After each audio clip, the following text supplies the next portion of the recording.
Descansarei, pois Tu és Deus. É a única razão capaz de nos fazer descansar no mundo tão perturbado. É saber que há um Deus nos céus. O Salmo 46 diz: Deus é refúgio e fortaleza, socorro bem presente na tribulação. Portanto, não temeremos, ainda que a terra se transtorne e os montes se mudem para o meio dos mares. Ainda que as águas rujam e espumejem, e pela sua fúria os montes sejam abalados. Há um rio cujas correntes alegra a cidade de Deus, o santuário das moradas do Altíssimo. Deus está no meio dela, jamais será abalada. Deus a ajudará desde o romper da manhã. Bramam nações, mas Deus faz ouvir a sua voz e a terra se dissolve. O Senhor dos exércitos está conosco, o Deus de Jacó é o nosso refúgio. Vinde contemplai as obras do Senhor, que assolações tem feito na terra. Ele faz cessar a guerra até os confins da terra. Quebra o arco, despedaça a lança, queima os carros no fogo. Até aí é o salmista que está falando a respeito de Deus. É o verso 9. Mas no verso 10, Deus entra no salmo. E no verso 10, Deus diz: aquietai-vos e sabei que eu sou Deus. Aquietai-vos e sabei que eu sou Deus. Sou exaltado entre as nações, sou exaltado na terra. E o salmista conclui: o Senhor dos exércitos está conosco. O Deus de Jacó é o nosso refúgio. Sabe, queridos, existe uma diferença entre aqueles que têm Deus como seu Deus e aqueles que adoram ídolos. É quem tem Deus como seu Deus pode descansar. Sabe, o apóstolo Paulo um dia escreveu uma segunda carta para Timóteo, seu discípulo. Esta segunda carta é diferente da primeira.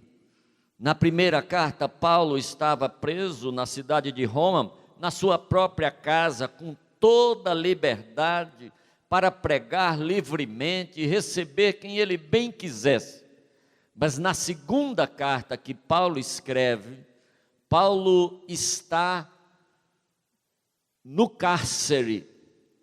A sua sentença já havia sido lavrada, ele ia ser executado, ele ia ser decapitado, porque ele era cidadão romano e como cidadão romano, ele não podia ser flagelado. A morte era por decapitação. E então Paulo escreve esta última carta e no capítulo 4, no verso 7, ele diz: combati o bom combate, acabei a carreira e guardei a fé. Combati o bom combate, acabei a carreira e guardei a fé. Esse era um dos versículos que papai recitava no culto que nós tínhamos em casa todos os dias. Este era um dos versículos dele, porque este era um dos versículos do pai dele e do tio dele, tio Deco, que foi pastor da igreja de Pedra Aguda. Quando meu avô construiu a igreja na fazenda dele, ele e o primo e cunhado, tio Deco, eram pastores, até que a cegueira afastou tio Deco do púlpito, mas não da sua fé. E no túmulo dele, lá nos fundos da igreja, está escrito a sua declaração de fé: combati o bom combate, acabei a carreira e guardei a fé. Sabe, hoje as pessoas pregam muito um cristianismo que não tem nada a ver com carreira. É um cristianismo apenas para o aqui e agora. É um cristianismo na base do agora. É a hora de você ter tudo que Deus pode te dar. Agora é a hora de você ter uma saúde de ferro, de você ter um carro confortável, de você ter uma casa grande, de você ter um emprego bom, uma empresa próspera, um salário gordo. Mas sabe, queridos, eu olho para a Bíblia e o tempo todo na Bíblia eu vejo pessoas sofrendo, adoecendo e morrendo, mas sem negar a sua fé. A carta aos Hebreus, o autor diz: visto que temos a rodear-nos uma tão grande nuvem de testemunhas, corramos a carreira que nos está proposta, deixando de lado todo o peso. Sim, queridos, a vida cristã é uma corrida onde há uma grande plateia, uma grande torcida de pessoas que já concluíram este percurso, e estas pessoas estão olhando da história do céu e pensando em mim e em você, correndo a mesma corrida, enfrentando as mesmas dificuldades e torcendo por nós, sobretudo quando nós caímos. Sim, porque essa não é uma corrida de velocidade. Não interessa chegar depressa ou chegar devagar. Também não é uma corrida de distância. Não interessa ir muito longe ou muito perto. O destino é o mesmo para todos. Esta é uma corrida de obstáculos. Esta é uma corrida em que teremos que enfrentar obstáculos, problemas, doenças, injustiças, ingratidões, tentações. E quem corre corrida de obstáculo, foi, não foi, cai, sem problema, desde que esteja disposto a se levantar e a continuar a correr.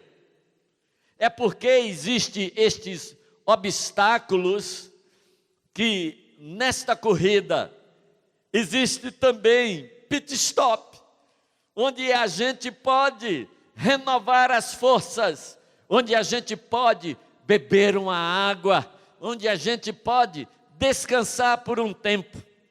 Salmo 23, versos 1 e 2 diz: o Senhor é o meu pastor e nada me faltará.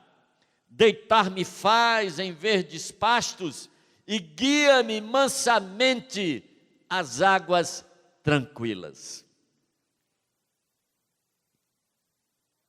Sabe, tem gente que não entende este salmo e pensa que o verso 1 e 2 é a descrição do paraíso. Nada a ver. Isto não é a descrição do paraíso. Isto não é o paraíso. Para Deus, provisão, sombra e água fresca não são sinônimos de paraíso. Para Deus, paraíso é a casa dele, é onde ele está. Nós nunca estaremos no paraíso apenas por causa das coisas que Deus nos dá. Só estaremos no paraíso quando estivermos na presença de Deus. É a presença de Deus que faz com que o céu seja o céu. E é a ausência de Deus que faz com que o inferno seja inferno. Se Deus se mudar para o inferno, inferno passa a ser o céu, e o céu passa a ser o inferno. É a presença de Deus que faz valer a pena se ir para o céu. Eu sei, tem muita gente que está afim do céu, porque a Bíblia diz que lá há um rio de água viva, e de cada lado deste rio está a árvore da vida. Há quem queira ir para o céu, porque a Bíblia diz que no céu não há mais doença, não há mais morte, não há mais lágrima e não há mais dor. Mas na verdade, o que faz valer a pena ir para o céu é a presença do Senhor, é a presença de Deus. Pastos verdejantes, águas tranquilas, é somente lugar de passagem. Cuidado para não se transformar numa armadilha e você se conformar e dizer, é aqui que eu vou ficar. Quando o povo de Deus saiu do cativeiro egípcio e foi para o deserto de Zim, chegaram num oásis chamado Elim, e o povo queria ficar. Mas Deus não tirou o povo do Egito para eles ficarem em Elim. Deus tirou o povo do Egito para ir para Canaã. Elim é somente um oásis. Canaã é a terra da promessa. Canaã é a terra que mana leite e mel. Canaã é a terra que Deus escolheu para o seu povo. E enquanto não chegarmos em Canaã, tudo mais é lugar de passagem. Eu sei, dá um trabalho enorme convencer pessoas a saírem de um deserto e se embrenharem outra vez, saírem de um oásis e entrarem outra vez na areia quente do deserto, indo para uma Canaã que eles nunca viram, nunca estiveram lá. Estamos indo para um céu que a gente nunca viu e nunca esteve lá. Mas não precisa, só precisa Deus dizer, venha para aqui, aqui é melhor. Venha para aqui, aqui é o seu lugar. Sabe, queridos, às vezes nesta caminhada, temos que enfrentar provações. Às vezes são problemas, mas às vezes é mais do que apenas problema. Às vezes é tão grande que chega à condição de calamidade. Problema faz parte da vida de todo mundo. Não há possibilidade de se estar nesta vida e não ter problemas. É ingenuidade imaginar a possibilidade de uma vida sem problemas. Mas nem sempre precisa ter calamidade. Mas o problema é que calamidade não pede permissão para entrar nas nossas vidas. Um dia era a semana do Natal e eu fui chamado ao hospital para atender uma moça. Ela tinha 26 anos e eu cheguei ao hospital, ela estava muito mal. Ela havia embebido o corpo em gasolina e havia ateado fogo e havia queimado o corpo inteiro.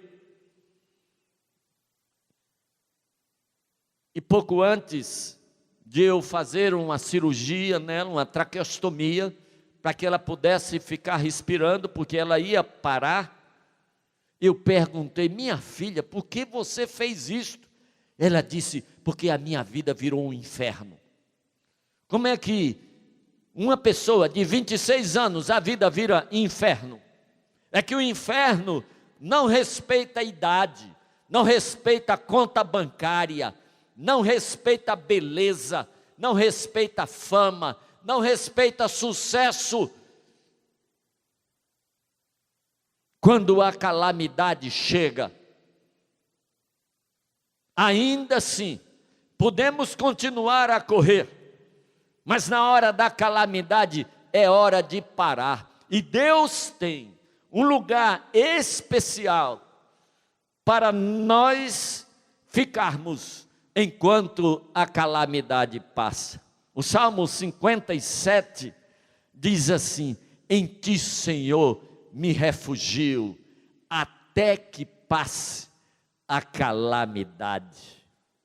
Davi estava dentro de uma caverna quando escreveu este salmo. Do lado de fora da caverna estava o rei Saul, com 3.000 homens selecionados do seu exército de 300.000 homens. E estes 3.000 homens foram selecionados para caçarem Davi no deserto da Judeia.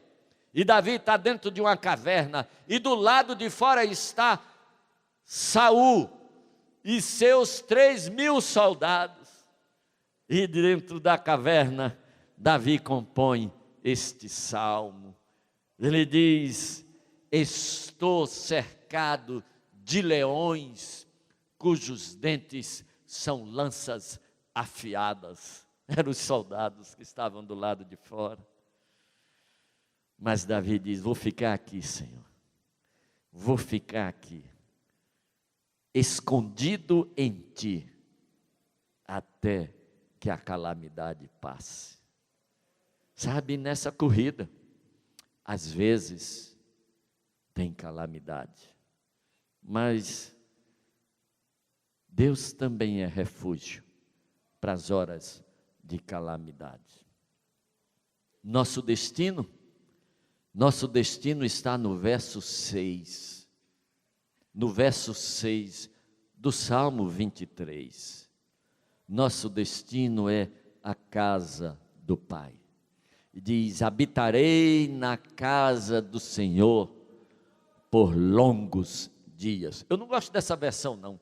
Longo dia pode ser longo como for, tem dia para terminar. Eu gosto como era antigamente. Na versão que eu tive que decorar quando era menino, dizia assim: habitarei na casa do Senhor para todo sempre.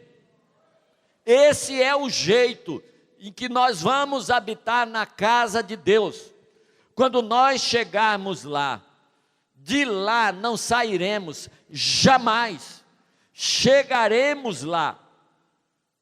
O fim desta corrida é na casa do Pai. O Pai de Jesus Cristo, que Ele disse que também é nosso Pai. Esse é o nosso destino.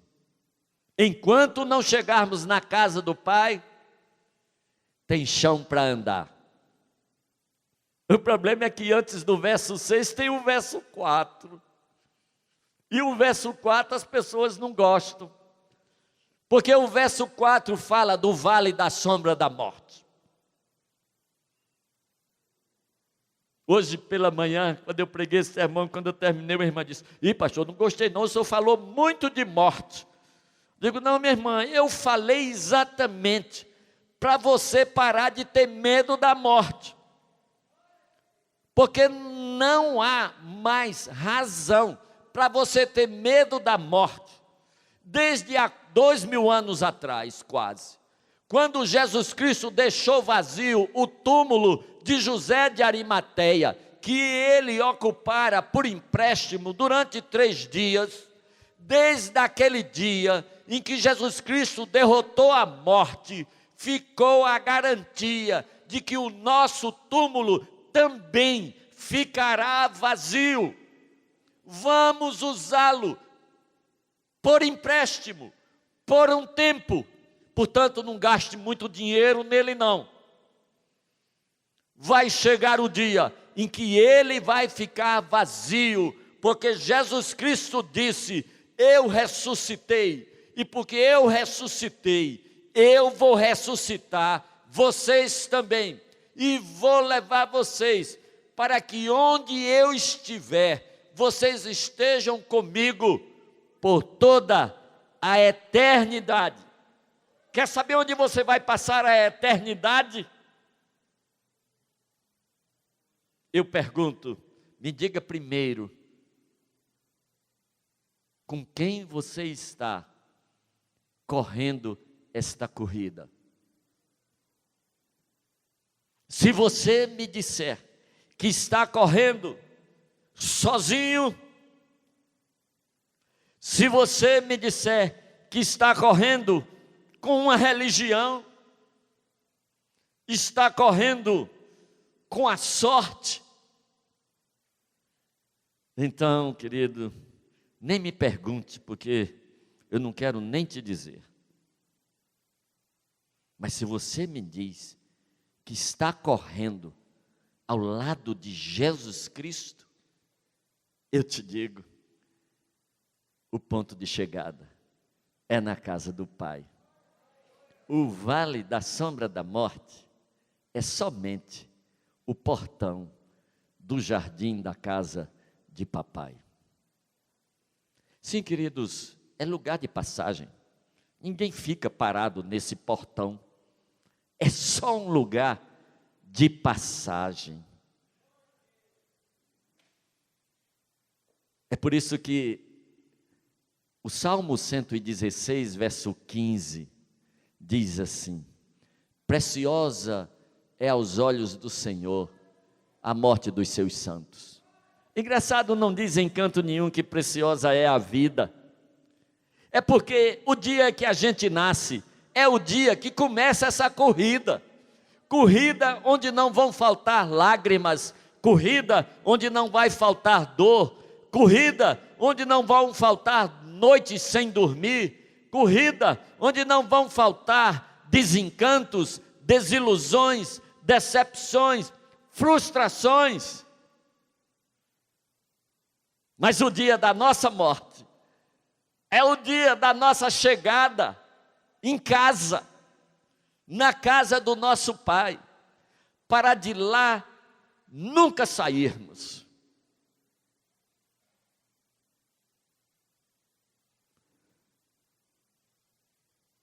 É por isso que Paulo diz assim: para mim o viver é Cristo e o morrer é lucro. Para mim o viver é Cristo e o morrer é lucro. Sabe, não tem por que ter medo da morte, quando a morte não tem o poder de matar. Por isso que um homem chamado Gioia Júnior, descrevendo este momento que dele se aproximava, descreveu em versos dizendo assim: vem, doce morte, bem sei que não és o pavor do escuro cemitério, o mistério do sem fim. Não és o toque frio glacial do cutelo fatal e da mão muito fria. Pintam-te assim, andrajosa, vestida de trapo, a vagar pela estepe da existência. Megera desumana, afogada de vingança, arrebatando mães e roubando crianças. E como és diferente, és um sussurro manso, um cântico de paz, um hino de descanso. És um caminho bom, o melhor dos caminhos. És o dia glorioso em que os filhos da luz podem ver afinal o rosto de Jesus. És o dia em que Jesus conduz os filhos seus à morada eternal, na cidade de Deus, onde não há mais dor, onde não há mais pranto, onde há tão somente a glória do Senhor. Leva-me pela mão, ó delicada irmã, ao jardim Muticô da nova Canaã. Irei sorrindo num traspasso, minha alma te almeja e diz: vem, doce morte. Sabe, queridos, eu ouvia falar de como este momento chega a ser gostoso para quem tem a certeza que Jesus Cristo veio dar, de que a morte não nos mata, nos leva para casa. Eu me lembro da morte de minha mãe, ela beijou a cada um de nós e disse que ia nos esperar na casa do Pai.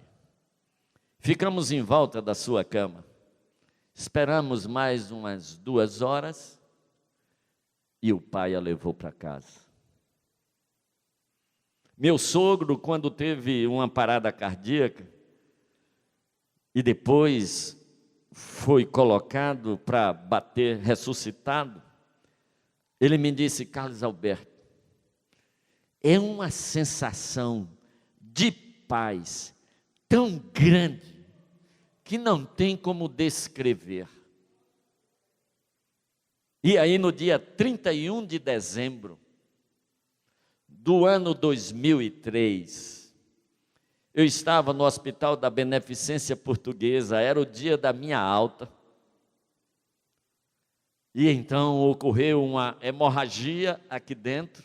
Eu havia me operado do coração, colocado 3 pontes, e houve uma hemorragia e o sangue encheu o pericárdio, e o coração não tinha mais espaço para bater, e eu senti aquele aperto grande, e eu disse para o meu filho, que é médico, Beto, que estava comigo, eu digo: meu filho, eu estou morrendo. E aí ele mandou chamar o médico, e enquanto o médico vinha, ele pegou a minha Bíblia, e Simone leu o Salmo 23. E outro dos meninos leu o Salmo 46. O outro leu o Salmo 116. O outro leu o Salmo 91. E eu estava ali, ouvindo a voz deles cada vez mais distante, e foi aí que eu senti aquela paz gostosa que havia no coração da minha mãe e que meu sogro me descreveu. Era uma sensação de certeza de que já já eu iria estar na presença de Deus. Eu não vi nada, não escutei nada, mas era uma sensação tão gostosa que deu vontade de não fazer força para respirar de novo. Eu só precisava não fazer força para respirar de novo, e aí eu ia matar o meu desejo de conhecer o rosto de Jesus. Eu sou curioso de saber como é o rosto de Jesus, porque era uma mistura de céu e terra, de Deus e gente, era uma mistura de autoridade e ao mesmo tempo de compaixão, de doçura, de amor.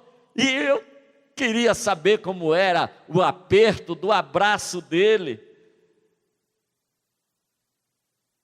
Mas aí os meninos estavam lendo a Bíblia, eu disse: meu Deus, se o Senhor me levar agora, esses meninos vão ficar tão decepcionados, já que eu vou passar a eternidade aí, me deixa aqui mais tempo com eles. E aí foi quando o médico chegou, e saíram empurrando a cama às pressas para o centro cirúrgico, e lá na Beneficência são prédios diferentes, e aí a cama entrou no elevador, quando chegou embaixo a cama não saía, e o assessorista disse: não, não sai não, só sai lá em cima. E o doutor disse: não dá tempo não. Aí os meninos pegaram o lençol e me levaram no lençol para o centro cirúrgico, e eu fiquei lá na porta do centro cirúrgico, dia 31 de dezembro, quase na virada do ano, e havia outros pacientes naquela sala, e havia um padre dando a hóstia, e rezando com aquelas pessoas. Foi numa cama, foi noutra, quando chegou na minha, ele pegou a hóstia, guardou, e disse: aqui é um pouco mais grave. E aí chegou perto de mim, ficou só bodejando e fazendo um gesto, e eu cá comigo, ele está me dando a extrema unção. E sabe, eu fiquei muito grato, aquele homem não me conhecia, não sabia meu nome nem meu credo, estava rezando por mim, e Deus ouviu a oração dele também, e me deixou aqui, e me mandou para cá, sabe, eu estou falando essas coisas, desejando que vocês vivam cada um no mínimo 100 anos, mas que estes anos que Deus lhes conceder para viver aqui, sejam vividos ao lado de Jesus Cristo. Porque só quem vive ao lado de Jesus Cristo, olha para a morte e debocha dela. Olha para a morte e diz, fica aí, que eu vou para casa. E eu tenho certeza que Jesus Cristo não permitirá que nenhum anjo, arcanjo, querubim ou serafim venha nos receber. Será Ele, ninguém mais, que estará lá para nos tomar pela mão e nos levar para dentro de casa e dizer, Pai, esse aqui é um daqueles pelos quais eu morri lá no Calvário. Esse aqui é um dos que creu na minha palavra e viveu enquanto viveu comigo ao seu lado. E eu estou trazendo ele para morar aqui em casa.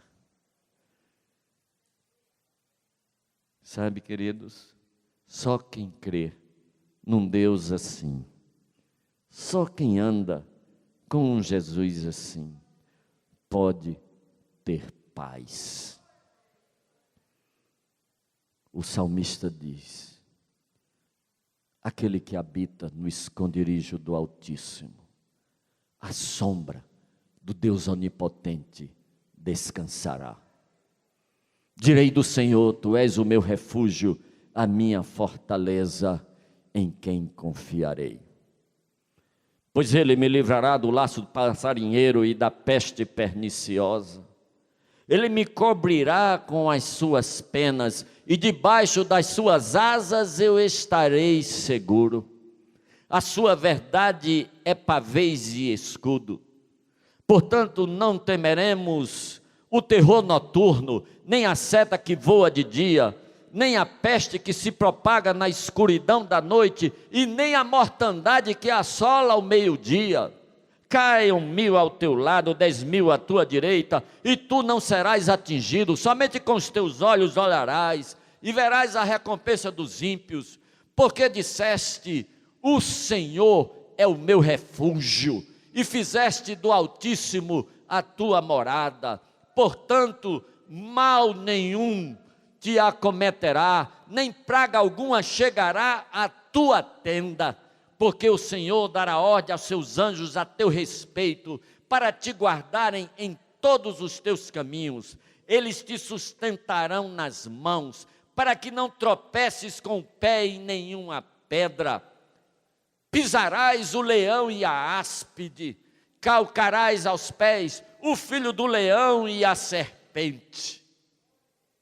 E aí o salmista para, e outra vez, Deus entra no salmo, e agora este resto é de autoria de Deus, e ele diz, porque disseste, o Senhor é o meu refúgio, porque fizeste do Altíssimo a tua morada, também eu te guardarei, por-te-ei num alto refúgio, porque conheceste o meu nome, tu me invocarás, e eu te responderei, estarei contigo na angústia, dela te livrarei e te glorificarei.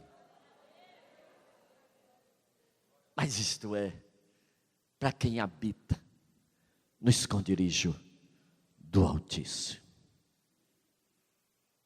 Você habita ou você visita? Você habita ou você visita? Quem habita, gasta tempo Quem visita tem pressa.